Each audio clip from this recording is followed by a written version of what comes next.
My dad disappeared for a decade. Now he expects me to call him Grandpa in front of my kids. When I was 12, my dad left for what he called a work trip. Said he'd be back in 2 weeks. That was 11 years ago. I remember that morning perfectly. He was making coffee in the kitchen, humming some old Beatles song. Mom was getting ready for her shift at the hospital. Everything felt normal. Dad ruffled my hair and said, "Take care of your mother while I'm gone, champ. 2 weeks tops." He left with a single duffel bag and his lucky baseball cap. The same cap he wore to all my Little League games. The one with the faded Yankees logo that Mom always threatened to throw away. The first week, Mom wasn't worried. Dad traveled for construction work sometimes. But when week 2 passed with no calls, no texts, nothing, she started pacing the house at night. I'd hear her on the phone with his foreman, his drinking buddies, anyone who might know something. By month 3, the police got involved. Missing person reports, searches, the whole nightmare. Mom aged 10 years in those first few months. Her hair started going gray. She lost weight, picked up a second job to keep us afloat. I had to grow up fast, learning to do laundry, cook basic meals, help with bills I was too young to understand. The worst part wasn't not knowing where he was, it was the hope. Every time the phone rang, every knock at the door, part of me thought it might be him with some crazy explanation. Car accident, amnesia, witness protection, anything that would mean he didn't choose to leave us. High school was brutal. Father-son events became mother-son events. When other kids complained about their dads being embarrassing or strict, I'd just nod along, pretending I could relate. I became an expert at changing the subject when anyone asked about my family. Mom remarried when I was 16 to a decent guy named Robert who tried his best, but it wasn't the same. He'd offer to teach me to drive, help with college applications, all the dad stuff, but there was always this invisible wall. He knew he was a replacement, and I knew it too. College was my escape. Full scholarship, computer science degree, determination to build something my father could never destroy. I worked internships, side projects, anything to stay busy and avoid thinking about the empty space he left behind. Turns out he didn't abandon us for another woman or gambling debts. He abandoned us because he won the lottery. $23 million.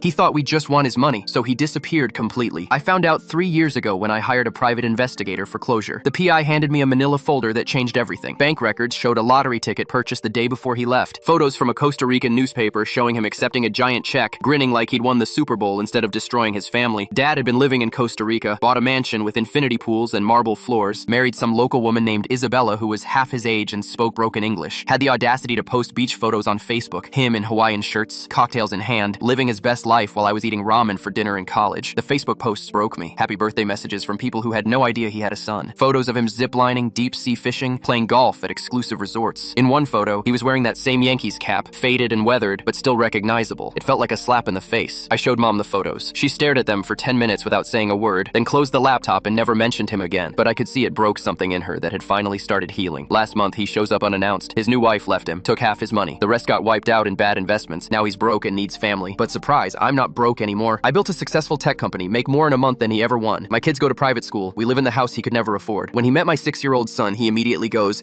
"Hi, buddy, I'm your grandpa. Grandpa's had some adventures, but now I'm here to spoil you." My son looks confused, then looks at me. "Dad, I thought Grandpa died before I was born." I smiled and said, "You're right, son. He did." The look on his face was worth 11 years of wondering.